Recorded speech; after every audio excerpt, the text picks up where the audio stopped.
Bigla na lang may narinig siyang boses na umalingaw habang may kung anong dumaan sa mukha niya ng napakabilis. Si Hale ay nagre-relax lang, ini-enjoy ang kanyang mga iniisip, nang biglang masira ang pagre-relax dahil sa isang pesteng plastic na bag. Napaupo siya sa sahig, nagulat sa biglang pangyayari, na nagmula pala sa isang isang babae. Nang tingnan niya ang babae, habang sumasakit ang kanyang ilong, labis siyang nagulat nang makita na si Adela pala ang may kasalanan. Sa huli, naglakad silang dalawa ng magkasama. Natamon si Hale ng isang plastic na bag na napadpad mula sa isang babaeng masayang sumasayaw habang may hawak na banana milk. Agad itong humingi ng tawad, nahihiya at naiilang sa nakakatuwang insidente na nangyari sa kanila. Para kay Hale, hindi naman malaking bagay iyon, lalo na't hindi naman siya masyadong nasaktan. Sa katunayan, nakatanggap pa siya ng libreng banana milk na siyang nagpasaya sa kanya, dahil gustong-gusto niya ang banana milk. Para kay Adela, ang banana milk ay isang perpektong inumin. Naglakad sila ng magkasama, ini-enjoy ang payapang paligid. Ngumiti si Hale nang tanungin siya ni Adela tungkol sa pagbisita niya sa kanyang pamilya. Tinanong ni Adela kung nais pa rin ba niyang pamunuan ang Magic Tower ng pamilya Shin. Ang tanong na iyon ay lubos na ikinagulat ni Hale dahil hindi niya maalala na nabanggit niya ito kay Adela. Ngunit para kay Adela, malinaw pa rin ang alaala ng kanilang mga usapan noong bata pa sila tungkol sa pangarap ni Hale. Ang mga mata ni Hale ay nagpakita na tuluyan na niyang binitawan ang kanyang pangarap noong kabataan. Mahinahong sinabi ni Adela na marahil ang realidad ang nagturo sa kanya na bitawan ang pangarap na iyon. Nararamdaman niya kung gaano kahirap ang maraming pagpipilian, ngunit mali pa rin siya. Ang mga ambisyon ni Hale ay lumaki ng higit pa sa simpleng pagkuha ng posisyon sa pamilya. Ngayon, layunin niyang maging pinakadakilang master ng mahika, isang tunay na leader ng mga mago. Hangarin niyang pamunuan ang lahat ng tore ng mahika sa mundong ito. Nagulat si Adela sa tapang ng pangarap niya, at kitang-kita ito sa kanyang mukha. Ang layuning ito ay higit pa sa kahit anumang naisip niyang pangarap noon. Kahanga-hanga na nakikipagkumpetensya siya sa isang taong nais maging pinakamahusay. Nang gabing iyon sa mansyon ng pamilya Shin, napuno ng tensyon ang paligid. Hindi mapakali si Shin sa kanyang kinauupuan, hindi niya matiis ang paghihintay nang wala man lang ginagawa. Si Shin Jian ay kailangang magpaliwanag. Ang mahinahong panlabas na anyo ni Jian ay nagtatago ng kanyang tunay na kaba. Tinawag ang magkapatid sa opisina ng kanilang ama para sa isang pag-uusap.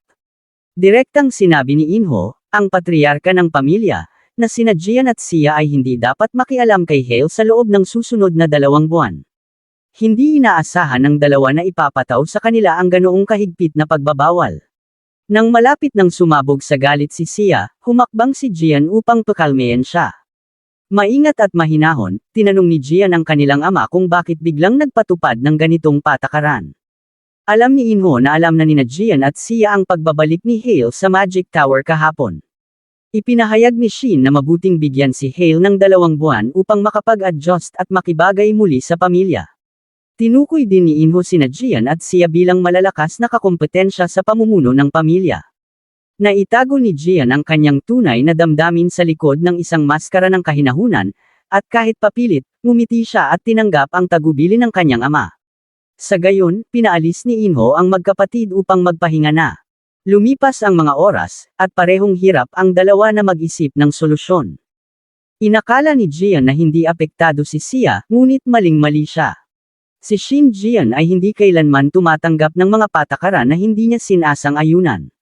Kahit pa hindi interesado sina Minho at Minji, malinaw kung bakit binalaan sina Jian at Sia.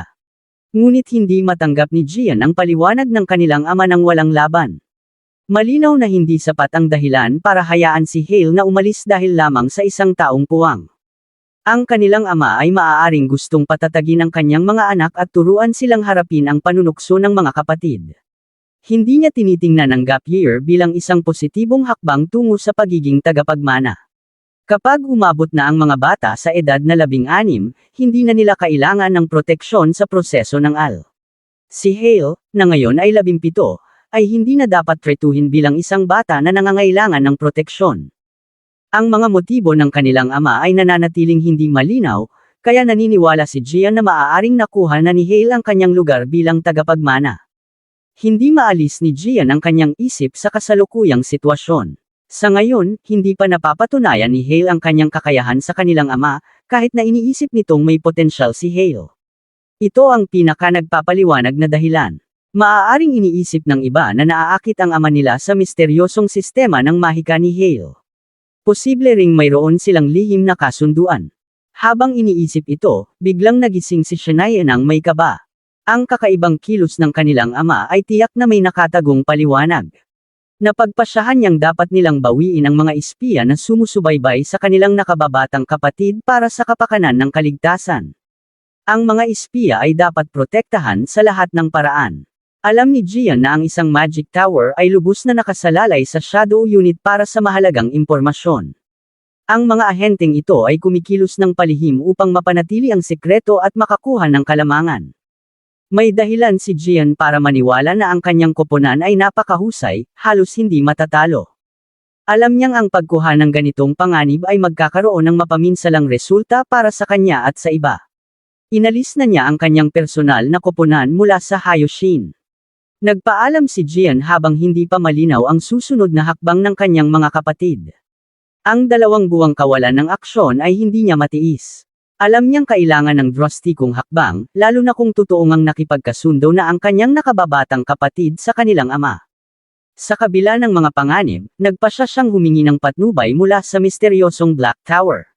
Muling nagsimula ang klase sa Obelisk Academy. Pinuri ni Professor H ang kanyang mga estudyante para sa maayos na midterm performance. Binigyan niya ng espesyal na papuri ang estudyanteng nanalo sa torneo, na labis na ikinatuwa ng kanyang mga kamag-aral. Tumayo si Shin Hale at tinanggap ang pagbati ng kanyang mga kaibigan. Sa edad na 17, walang katapat si Shin Hale sa husay sa kanyang mga kaideran sa buong bansa. Malamang na manatili siyang nangunguna sa loob ng 2 pang buwan at sumabak sa Academy Olympiad. Ang kanyang plano ay panatilihin ang kanyang pwesto at layuning magtagumpay sa Academy Olympiad. Ang tagumpay ng isang tao ay tiyak na magdudulot ng inggit mula sa mga hindi natatangi tulad niya. May ilang tao na nagrereklamo na nanalo lamang siya dahil gumamit siya ng mas mahina na sistema ng mahika. Naghihintay sila ng kanyang pagbagsak, iniisip na ang isang almisfit ay darating din sa punto ng pagkabigo. Ngunit hindi niya alintana ang kanilang opinyon, malinaw ang kanyang landas tungo sa tagumpay at walang makakapigil sa kanya. Pagod na si Sukon mula sa 8 oras ng nakakapagod na mga lektura sa teorya, kaya't ang pagsasanay na praktikal bukas ay magiging isang malugod na pahinga.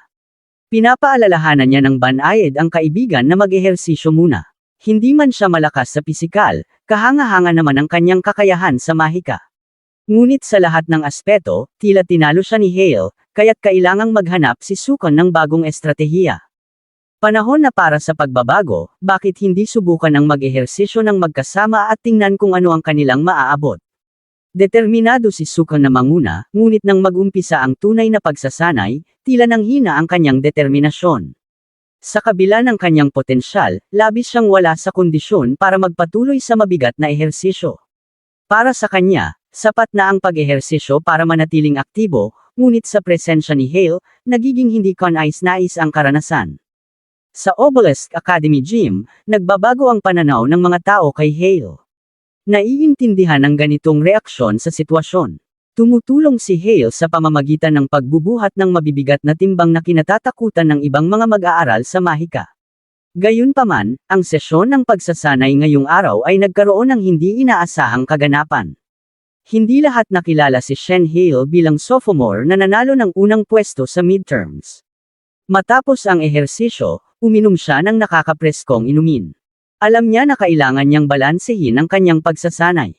Ang libro ng Idra ay nagtuturo na magkaugnay ang pisikal at mental na lakas. Mahalaga para kay Hale na manatiling malakas sa pisikal at perpekto ang pagsasanay sa mahika. Ang kanyang progreso ay mas lalong angat kapag napagtagumpayan niya ang balanse ng 2 kasanayan. Pagkatapos ng weight room, tumungo si Hale sa arena para sa hands-on training. 3 malalaking itim na pantera ang umatake. Sa bilis at precision, naiwasan niya ang kanilang magkakasabay na pagsalakay. Sa isang iglap, ginamit ni Hale ang kanyang mahika upang alisin ang isang pantera. Habang ang ibang pantera ay nagsamantala sa kaguluhan, mabilis niyang iniwasan ang kanilang atake. Ang kanyang finger gun ay napakalakas at kayang pabagsakin ang isang pantera sa isang tira. Isa na lang ang natitira, at sa laban ng one-on-one, halos hindi siya matatalo. Sa wakas, matagumpay niyang natapos ang training mission at nakakuha ng perpektong score. Napagtanto ni Hale na kailangan pang paghusayan ang kanyang physical prowess gamit ang Infinity Circle. Sa tahimik na lugar, sabay niyang inaktibo ang Ring of Will at Ring of Resonance. Sa calculated precision, na-optimize niya ang settings nito. Kahit malapit na sa perpektong alignment, malayo pa rin ang kanyang tatahakin. Kinagabihan, naghanda siya para sa solo na takbuhan. Sa gitna ng tahimik na gabi, isang misteryosong figure ang lumitaw. Sa bilis ng kilos, naiwasan ni Hale ang paparating na suntok. Nang humarap siya, kinilala niya ang mapanlinlang na mga mata sa likod ng maskara. Si Sahak, tulad ng dati, ay gumagawa na naman ng kalokohan. Si Hale ay umiwas sa pangalawang suntok ng madali at may katumpakan. Dalawang suntok pa lang, si Beck Sahak ay gumagawa na ng mga dahilan para sa sarili niya. Ang atensyon ni Hale ay nakatuon sa ibang bagay, abala sa pagkawalan ng kanyang AirPods. Dumating na ang weekend, ngunit ang tao pa rin na ito ay naiistorbo. Pinagalitan si Sahak ng kanyang pamilya dahil sa kahihiyan na dinala niya sa kanilang pangalan tuwing weekend. Ang pamilya Beck ay naglagay kay Sahak sa house arrest, kaya kahit gusto niyang umuwi, hindi niya magawa. Ginamit ng pamilya ni Sahak ang kanilang impluwensya para gumawa ng malaking ingay sa isang artikulo, ngunit ngayon ay siya ang pinag-uusapan at pinagtatawanan ng lahat. Kahit hindi siya nasa gulo, malamang masyado pa rin siyang napahiya para ipakita ang kanyang sarili sa kanilang lugar. Si Sahak ay nasa pinakamababang punto ng kanyang buhay matapos ang nakakabigong pagkatalo. Ngayon ay hinaharap niya ang malupit na realidad. Sa madilim na eskinita, nagulat ang mga tao nang si Hale ay tinakot ng isang gumagamit ng magic sa lansangan. Ang pagkahumaling ni Sahak sa paghihiganti ay nagdudulot sa kanya ng hindi pagsunod sa mga patakaran ng paaralan. Nagpasya na si Hale at handa na sa laban, ngunit hindi niya gustong mahuli ng isang suntok na apoy. Dahil sa kakulangan ng karanasan sa hand-to-hand combat, madaling natalo si Sahak gamit ang ilang mabilis na galaw. Pwede na sanang tapusin ni Hale ang laban sa pamamagitan ng simpleng pagtrip at pagpin sa kanya sa lupa. Si Sahak ay muling nakaranas ng nakakahiya at nakakabigong pagkatalo dahil sa kanyang sariling kapabayaan. Pinanatili ni Hale ang pagkontrol at tinapos ang banta niyang kaguluhan, tumangging hayaan siyang makatakas. Nakikita ni Hale ang pagkaantala ng kanyang late-night jog bilang isang hindi inaasahang pagkakataon. Dumating ang mga awtoridad sa tamang oras para maibigay ni Hale ang manggugulong si Sahak ng mahinahon. Patuloy pa rin si Sahak sa pagmumura at galit kahit na siya'y iniimbestigahan na. Sinabi ni Hale ang totoo tungkol sa kanyang ginawa upang pigilan si Sahak pagkatapos ng isang magic attack. Na-record lahat ng nangyari ng malapit na CCTV camera, na hindi naisip ni Sahak nang gawin niya ang kanyang mga aksyon, i-review ng mga awtoridad ang insidente bukas kasama si Hale at malilinis ang pangalan niya upang makauwi. Kahit nasa maling panig, patuloy pa rin si Sahak sa paglikha ng problema para sa mga opisyal. Binalaan siya ni Hale na huwag nang ulitin ang kanyang mga aksyon, at hindi magdadalawang isip si Hale na gumanti. Nagngingit-ngit ang campus sa balita tungkol sa insidente noong nakaraang gabi. Kinabukasan, napatingin ang lahat sa isang matapang na anunsyo sa bulletin board ng paaralan na nagdedetalye ng nakakagulat na mga kaganapan at ang pabayaang paggamit ng magic ng estudyante. Ang parusang ibinigay kay Sahak ay tila hindi sapat sa bigat ng kanyang ginawa, na nararapat sana ng expulsion. Inasahan na ni Hale ang ganitong kalalabasan na may kasamang pagbibitiw sa loob. Ang agarang pag-alis ng pamilya Beck ay tila dulot ng pangangailangang isalbo ang kanilang reputasyon at maiwasan ang karagdagang iskandalo. Ang bagong pamilya ay gumagawa ng malaking epekto sa kanilang mapagbigay na donasyon. Kailangan ng akademya ang kanilang pondo upang manatiling maayos, kaya't naging maluwag sila. Malinaw na sinusubukan ng pamilya na turuan ng leksyon si Sahak nang hindi gumagamit ng karahasan. Sa halip na parusa, nakatanggap lamang siya ng mahigpit na sermon sa telepono. Si Sahak ay hindi gustong bigin ang kanyang ama, kaya nagbayad ito ng ilang utang para hindi madamay ang anak sa problema ng paaralan.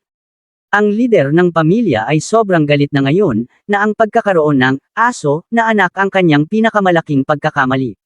Kung hindi na sila nalulunod sa utang, malamang kasalanan iyon ng kanyang inutil na anak.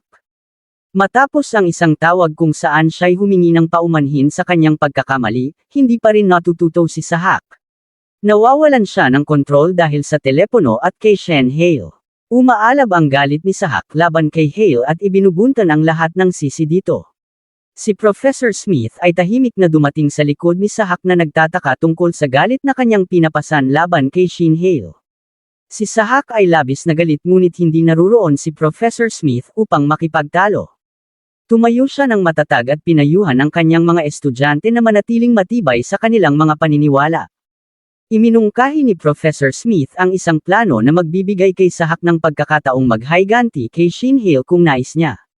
Kahit ang pinakapayak na tao ay nabigla sa matapang na pahayag ni Professor Smith at sa kanyang mga lihim na itim na mahika na kumakalat, tinutukso siya ng kasamaan nito sa kanyang kwarto. Pinag-isipan ni Hale ang mga pros at cons ng pagsusumbong sa mga aksyon ni Professor Smith. Nagpadala ang ama ng email sa kanyang anak at sinabi niyang natapos na ang negosasyon. Nakakuha ang pamilya Shin ng 3% ng mga karapatan sa pagmimina kapalit ng pananahimik. Pinuri ng ama ang paghawak ng kanyang anak sa sitwasyon at nangako ng gantimpala. Upang makuha ng pamilya Beck ang isang titulo, kailangan nila ng higit pa kaysa sa mga akademiko.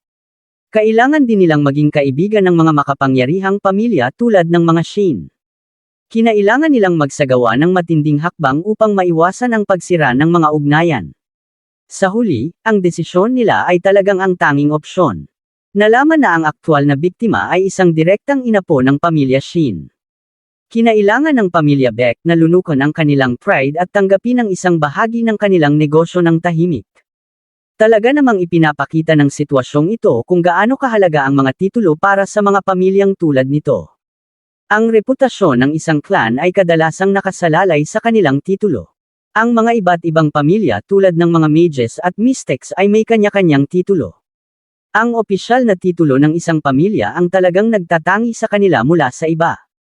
Inabandona si Sahak ng kanyang pamilya dahil sa pagpapadala ng kanilang pagkakataon na makakuha ng isang pinapahalagahang titulo, nang walang suporta mula sa pamilya at sapat na kakayahan, tila madilim ang hinaharap ni Sahak. Sa wakas, maaaring magtuon si Hale sa pagpapabuti ng kanyang mga kasanayan sa pagpapalaki ng kapangyarihan. Kinaumagahan, napansin ni Hale ang mas mataas na presensya ng mga gwardya sa campus. Pinaghihinalaan niyang tumaas ang seguridad ng akademya upang maiwasan ang isa pang insidente tulad ng kay Sahak. Habang sinusuri niya ang paligid, tinawag siya ni Professor Smith. Ang ngiti ni Professor Smith ay may kabuntot na puot sa mata ni Hale. Inaamin ni Professor Smith na napansin niya ang malinaw na hindi pagkagusto ni Hale sa kanya. Tumanggi si Hale na magpanggap na hindi totoo ang hindi pagkagustong iyon. Pinilit ni Professor Smith na gawing makatarungan ang nararamdaman ni Hale, sinasabi niyang ang matitinding salita niya ay isang tunay na payo, hindi pang-iinsulto, ngunit hindi naniwala si Hale dito. Ang pag-uusap na ito ay nagpatigil kay Hale. Nagmungkahi si Professor Smith ng isang bagong simula at sinang-ayunan ito ng lahat. Nang biglang huminto ang kamay ng binata sa hangin, ang mahikang bark ay bumalot sa kanya, parang isang pampatibay na buo sa katawan. Ang professor ay nagningning ng pride nang batiin si Hale sa kanyang midterm na tagumpay, ngunit hindi tumama ang kanyang mga salitang nakapagpasigla dahil sa body language na nagbunyag ng ibang katotohanan. Ang matalim na pangunawa ni Hale sa mahika ay nagbigay daan upang masilip ang tunay na layunin ni Professor Smith. Ang madilim na aura na pumapalibot sa professor ay hindi maitatangging tanda ng itim na mana. Ang pakikisalamuha sa kanya ay magiging malaking pagkakamali. Ang Black Tower ay isang misteryo, ang tunay na layunin at kalikasan nito ay nakakubli sa dilim. Sa mundo ng mahika, ang 12 makukulay na tower ay may kani-kanyang katapat. Ang isang madilim na sorcerer na hari ang nagtatag ng grupong ito ng mga hindi kanais-nais na karakter. Ngayon ay harap-harapang humaharap si Hale sa isang professor na konektado sa corrupt na organisasyong ito. Ang pag-unlad na ito ay nagpapahiwatig na posibleng may iba pang mga dark magicians na nagtatago sa loob ng Obelisk Academy. Ang pag-iisip kung paano sila nakapasok at bakit sila naruroon ay tunay na nakakabahala. Ang mga tao ay mataas at kailangan ni Hale mag-ingat sa sitwasyong ito. Gamit ang matatag na kamay, nakatuon si Hale sa kanyang mahikang enerhiya upang magkaroon ng pananaw sa kakayahan ng professor. Kailangan niyang maunawaan ang teorya ng mahika bago subukang navigahin ang komplikadong sitwasyong ito. Habang sinusuri ni Hale ang mga puwersa ng mahika, nagsimulang magbuo ang isang masalimuot na spell sa kanyang mga mata. Hindi maiwasan ni Hale na magkaroon ng pakiramdam na naranasan na niya ito dati. Isang katotohanan, ang lihim ng kontrol sa isipan ay narito. Sa kanyang matibay na mental na depensa, kaya niyang tiisin ang anumang spell. Ang banta na nasa harap niya ay hindi kasing tindi ng kanyang inaasahan. Dahil dito, malamang ay makakalabas siya sa plano ng professor. Ang immunidad ng Black Tower ay nananatiling misteryo, nagbibigay sa kanya ng hindi inaasahang kalamangan. Nagpasya siyang magpatuloy sa pagsunod sa epekto ng spells. Nagkunwari siyang nasa ilalim ng impluensya upang makakalap ng mahalagang impormasyon tungkol sa Black Tower. Nang isipin ni Professor Smith na may kontrol siya kay Hale, agad na nawala ang pekeng ngiti sa kanyang mukha. Ang tunay na kalikasan ng kanyang karakter ay sa wakas ay nahayag sa lahat. Iniisip pa rin ni Professor Smith si Shane Hale bilang isang tao na nangangailangan ng gabay. Ang kanyang paghingi ng tawad ay isang kinakailangang hakbang kahit hindi ito mula sa puso. Panahon na upang ilunsad ang mga plano. Binigyan niya si Shane Hale ng isang itim na microchip at pinayuhang laging dalhin ito ng hindi nagtatanong. Mahusay mag-arte si Shane Hale, lalo na sa kanyang walang ekspresyon na mata. Ngunit may mga lihim pa siyang hawak na balak gamitin. Pinilit siya ng professor na magbigay ng higit pang impormasyon tungkol sa kakaibang kakayahan ni Hale. Nang maganap ito, nagpasya siyang manindigan. Nag-claim siya ng matinding sakit ng ulo ngunit ipinakita ng kanyang mga mata na hindi niya kayang itago ang tunay niyang nararamdaman. Mukhang malinaw na ang pagmamahal niya sa lihim ng kanyang mahika ay hindi kayang balewalain. Hinayla ni Professor Smith ang kanyang plano, pinanatiling lihim. Ang mind control magic ay hijacks ang mga brain signals ng target upang makuha ang kanilang emosyon o kontrolin ayon sa nais. Ang isang bihasang Black Tower magician na gumagamit ng spell na ito ay maaaring magwasak ng mental na katatagan ng kanilang target ng lubusan. Ang ipinagbabawal na mahika ay matagal nang ipinagbabawal dahil sa matinding panganib nito. Sa mga bihirang pagkakataon, ang hindi matitinag na lakas ng loob ng target ay maaaring magdulot ng pagkawalan ng kanilang mga alaala. Mukhang nabigla si Professor Smith sa mutation magic ni Hale. Ang kabiguan ng professor ay malinaw na nagdudulot ng kalituhan sa kanya. Ngunit sa kabila ng kanyang mga pag-aalinlangan, nararamdaman pa rin niyang kailangan niyang tapusin ang misyon na ito. Sa ngayon, kailangan niyang tanggapin ang pagkatalo. Pagkatapos ng kanyang misyon, balak niyang angkinan ang makapangyarihang vision magic para sa kanyang sarili. Binrik ni Professor Smith ang spell at biglang bumalik si Hale sa katinoan. Tahimik na ipinaliwanag ni Professor Smith na si Hale ay nawala ng malay sa klase at kailangan ng umuwi. Isang malaking bigat ang nawala sa balikat ni Hale. Ang kanyang kasanayan sa pag-arte ay nakaloko sa lahat, ngunit siya'y naglalagablab sa galit sa loob. Pagkatapos ng klase, naglakad si Hale sa campus ng tahimik, ang kanyang isipan ay puno ng mga plano.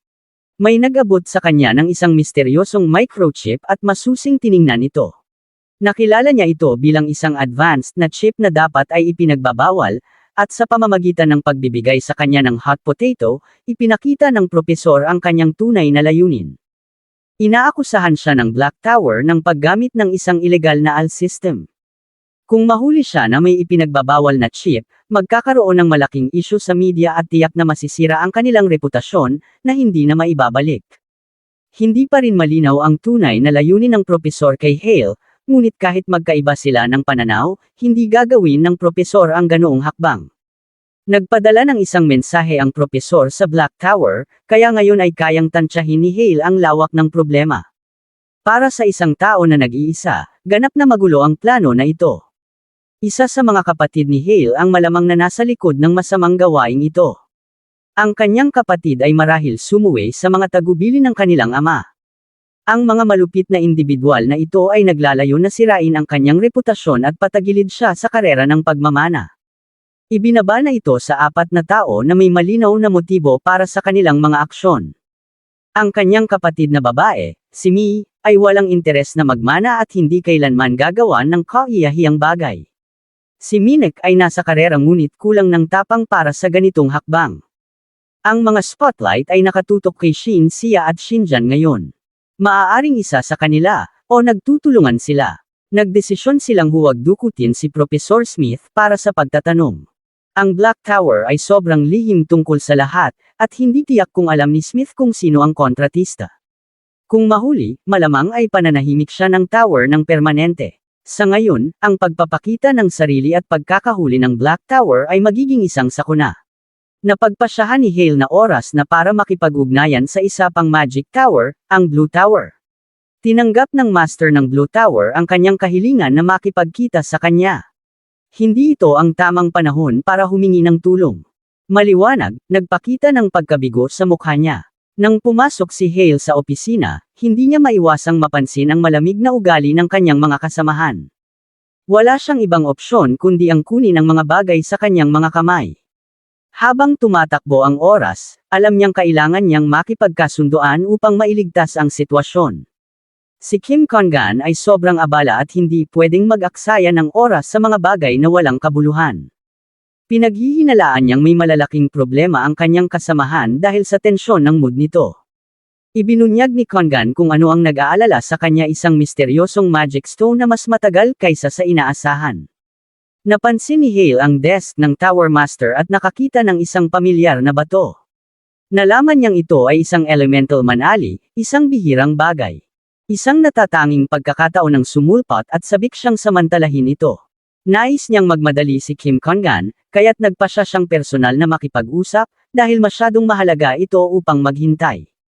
Ang pagkabahala ni Kon-gan ay nagdulot ng alalahanin kay Hale, kaya't nagdesisyon siyang magsalita bago pa ito maging huli. Bago talakayin ang pangunahing paksa, nais niyang ibahagi ang isang bagay na makakatulong sa problema ng pananaliksik. Nabigla siya nang banggitin ni Hale ang pangalan ng elemental manalite, at naglabas ng bahagyang aura ng kaaway si Kon-gan nang harapin siya. Pinayuhan siya ni Kim Kon-gan na mag-isip ng mabuti bago magsalita muli. Sinubukan ni Hale na tiyakin kay Kon-gan na hindi siya nagtatrabaho bilang undercover at hindi kumuha ng anumang impormasyon. Inhanap niya sa kanyang bag ang isang bagay na magpapatunay ng kanyang kawalang sala tungkol sa manali. Ipinakita ni Hale ang kanyang sariling stone bilang patunay ng kanyang mga pahayag. Tumayo si Kon-gan sa gulat, at nahirapan ang kanyang mga mata na tanggapin ang nakikita. Ang nasa kamay ng batang lalaki ay hindi isang ordinaryong elemental manali, kundi isang perpektong ginawa at hindi pa nabubuksan. Tinanong siya ni Kon-gan kung siya mismo ang gumawa nito, at kumpirmado ito ni Hale. Mula sa pananaw ng Tower Master, ang marinig ito ay labis na hindi kapani-paniwala. Ang kilalang mage engineer na si James Peel ay nahirapan magtagumpay sa paggawa ng mga magic craft, at ang mga bihasang artisan ng Blue Tower ay pinapamahalaan ng mahusay na kakayahan ni Kim Kon-gan.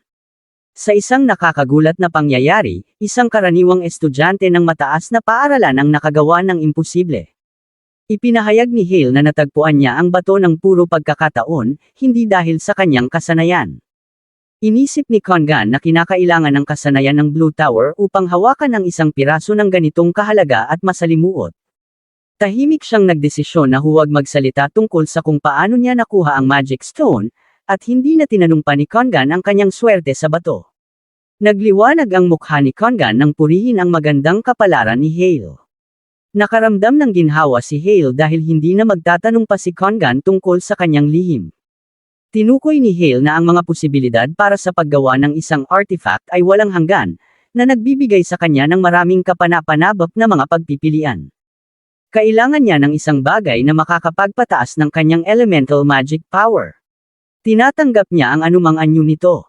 Ang mga high-end magic stones ay may mataas na presyo at mayroong mataas na kalidad na materyales.